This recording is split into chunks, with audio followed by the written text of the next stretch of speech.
ولا تلبسوا الحق بالباطل وتكتموا الحق وأنتم تعلمون.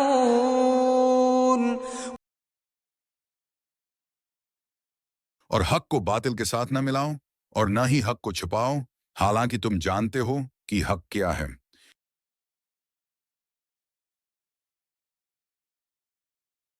یہ آیت خاص طور پر بنی اسرائیل کو خطاب کرتی ہے، جو کہ حضرت موسیٰ علیہ السلام کے پیروکار تھے اور انہیں تورات جیسی عظیم کتاب عطا کی گئی تھی۔ بنی اسرائیل کے علماء کو تورات کے اصل احکامات کا علم تھا، لیکن وہ بعض مقاصد کے لیے حق کو چھپاتے تھے اور باطل کے ساتھ ملا کر لوگوں کے سامنے پیش کرتے تھے۔ اس آیت میں انہیں متنبہ کیا جا رہا ہے کہ وہ حق اور باطل کو ملا کر لوگوں کو گمراہ نہ کریں۔ یہ واقعہ اس وقت کا ہے جب نبی کریم صلی اللہ علیہ وسلم کی بعثت کے بعد بعض بنی اسرائیل کے علماء نے قرآن اور نبی کی حقانیت کو چھپایا اور لوگوں کو سچائی سے دور رکھنے کی کوشش کی۔ اللہ نے انہیں تنبیہ کی کہ وہ جانتے بوجھتے حق کو نہ چھپائیں۔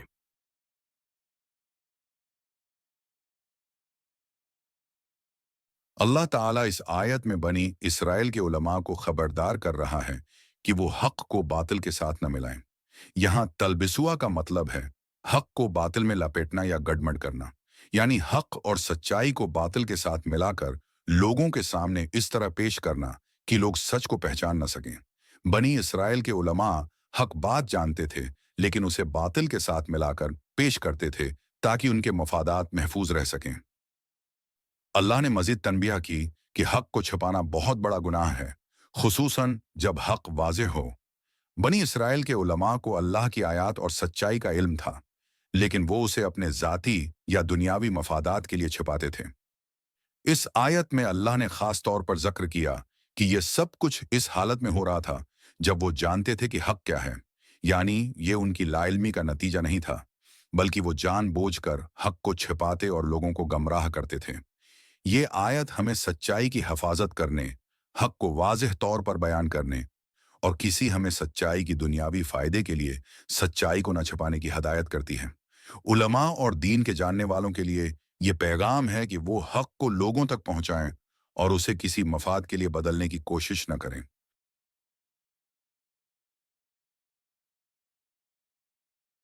حق کی واضح شناخت۔ اس آیت میں اللہ کی حکمت یہ ہے کہ حق ہمیشہ واضح اور روشن ہوتا ہے، اور اسے باطل کے ساتھ ملانے سے حق کی روشنی کم نہیں ہوتی، لیکن لوگ گمراہ ہو جاتے ہیں۔ حق کو چھپانے کا انجام۔ اس آیت میں ہمیں یہ سکھایا گیا ہے کہ جو لوگ حق کو چھپاتے ہیں وہ دراصل اللہ کی ناراضگی مول لیتے ہیں۔ اللہ جانتا ہے کہ کون حق چھپا رہا ہے اور اس کا انجام کیا ہوگا۔ علم کی ذمہ داری۔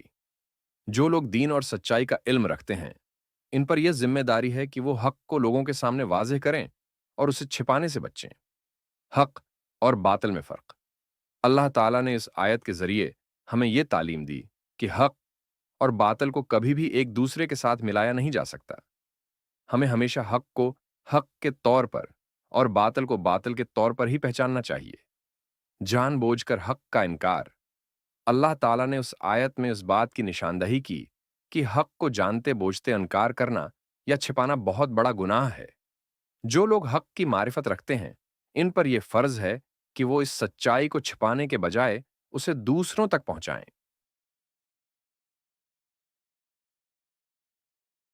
حق اور باطل کو نہ ملانا۔ اللہ نے حکم دیا ہے کہ حق اور باطل کو کبھی بھی آپس میں نہ ملایا جائے۔ حق کو ہمیشہ اس کی اصل شکل میں ہی پیش کیا جائے۔ حق کو چھپانے کی ممانعت۔ اللہ نے واضح طور پر منع کیا کہ حق کو چھپایا نہ جائے، خاص طور پر جب حق جانا اور پہچانا جا چکا ہو۔ جان بوجھ کر حق کا انکار۔ آیت میں بیان کیا گیا ہے کہ حق کو چھپانا اور اس کا انکار کرنا اس وقت زیادہ سنگین ہوتا ہے جب انسان سچائی جانتے ہوئے اسے چھپاتا ہے۔ علم کی ذمہ داری۔ جو لوگ دین کا علم رکھتے ہیں، ان پر یہ فرض ہے کہ وہ سچائی کو چھپانے کے بجائے لوگوں تک پہنچائیں اور گمراہی سے بچائیں۔ حق کی حفاظت۔ یہ آیت ہمیں سکھاتی ہے کہ ہمیں حق کی حفاظت کرنی چاہیے، اور دنیاوی فائدے یا ذاتی مفادات کے لیے حق کو چھپانا یا اس میں ملاوٹ کرنا گناہ ہے۔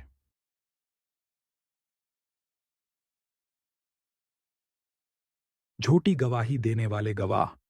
ایک شخص अदालत में गवाही देता है, लेकिन वो जानबूझकर सच्चाई के साथ झूठ को मिला देता है ताकि मुजरिम को बचाया जा सके या किसी माली फायदे के लिए।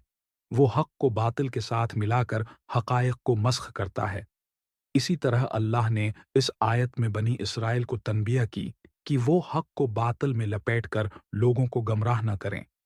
झूठा इश्तहार, जैसे एक कंपनी अपनी मसनूआत के इश्तहार में दावा करती है कि वो लोगों की सेहत के लिए बेहतरीन हैं, हालांकि वो जानते हैं कि इनमें नुकसानदेह अज्जा शामिल हैं। इस तरह वो सच्चाई को छिपाते हैं और हकायक को तोड़ मरोड़ कर पेश करते हैं। ये अमल भी आयत की मुखालफत में आता है, जहां हक को बातिल के साथ मिला दिया गया है। इस्ताद का इल्म छिपाना, जैसे एक इस्ताद जानता है कि उसके पास एक अहम मालूमात हैं जो उसके तालिब इल्म की मदद कर सकती हैं, लेकिन वो किसी वजह से वो मालूमात छिपाता है या उसे तोड़ मरोड़ कर पेश करता है ताकि शागिर्दों को सही इल्म न मिले। इसी तरह उलमा जो हक जानते हैं और उसे छिपाते हैं, वो अल्लाह के नज़दीक गुनाहगार हैं। सियासतदान का झूठ, एक सियासतदान अपने मफाद के लिए अवाम से झूठे वादे करता है और हकायक को छिपाता है। वो लोगों को बातिल के साथ धोखा देता है ताकि वो अपने मकसद में कामयाब हो सके। ये भी हक को बातिल के साथ मिलाने की एक मिसाल है जिससे अल्लाह ने इस आयत में मना किया है।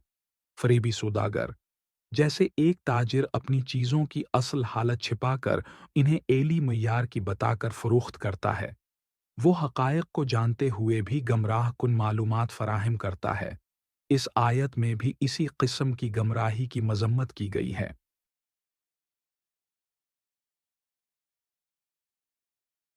ये आयत आज की जिंदगी में भी बेहद मुताल्का है।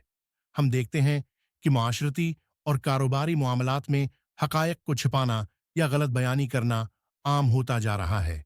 मुख्तलिफ जगहों पर लोग हैं जारह जानबूझकर हक को छिपाते हैं और उसे बातिल के साथ मिलाकर पेश करते हैं ताकि वो अपने ज़ाती या दुनियावी मफादात हासिल कर सकें। मिसाल के तौर पर मीडिया में अक्सर खबरें मालूमात तोड़ मरोड़ कर पेश की जाती हैं ताकि लोग गमराह हों और सच्चाई से दूर रहें। कारोबारी मामलात में भी सच्चाई को छिपाना आम बात बन गई है, जहां मसनूआत या खदमात की असल हकीकत को छिपाकर लोगों को धोखा दिया जाता है। इस आयत का पैगाम आज भी इतना ही अहम है कि हमें हमेशा सच्चाई को सामने रखना चाहिए और हक को छिपाने या उसमें मिलावट करने से बचना चाहिए।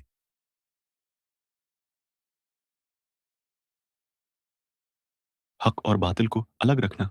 हमें हमेशा हक को हक के तौर पर और बातिल को बातिल के तौर पर ही पेश करना चाहिए और उन्हें आपस में गड़बड़ नहीं करना चाहिए।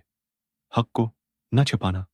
जो लोग हक को जानते हैं, इन पर लाजिम है कि वो उसे छुपाएं नहीं, बल्कि उसे दूसरों तक पहुंचाएं। हक छिपाना एक बहुत बड़ा गुनाह है, खास तौर पर जब उसका इल्म हो जाए। हो सच्चाई की पासदारी।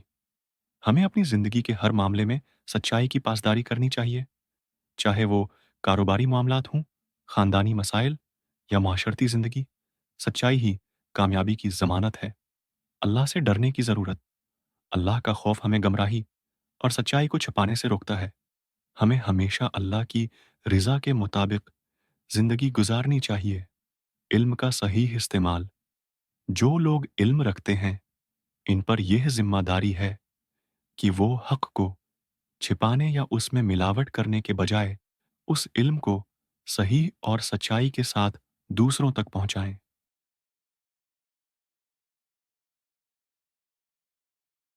या अल्लाह, हमें हक और बातिल के दरमियान फ़र्क को पहचानने की तौफीक अता फरमा। या रब्बिल आलमीन, हमें हमेशा सच्चाई का साथ देने वाला बना और हमें हक को छिपाने या उसमें मिलावट करने से महफूज रख।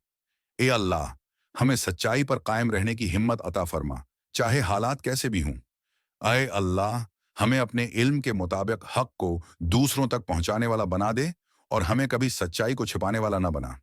या रब, हमें दुनियावी मफादात के लिए हक को बातिल के साथ मिलाने से बचा ले और हमें हमेशा तेरी रिजा के मुताबिक अमल करने की तौफीक अता फरमा। या अल्लाह, हमारे दिलों में अपना खौफ पैदा कर दे ताकि हम हक को छुपाने या उसमें मिलावट करने से बच सकें। ए परवरदिगार, हमें इन लोगों में शामिल फरमा जो तेरी सच्चाई पर कायम रहते हैं اور دنیاوی لالچ سے دور رہتے ہیں۔ ہمیں ہر حال میں تیری ہدایت پر چلنے کی توفیق عطا فرما۔ آمین۔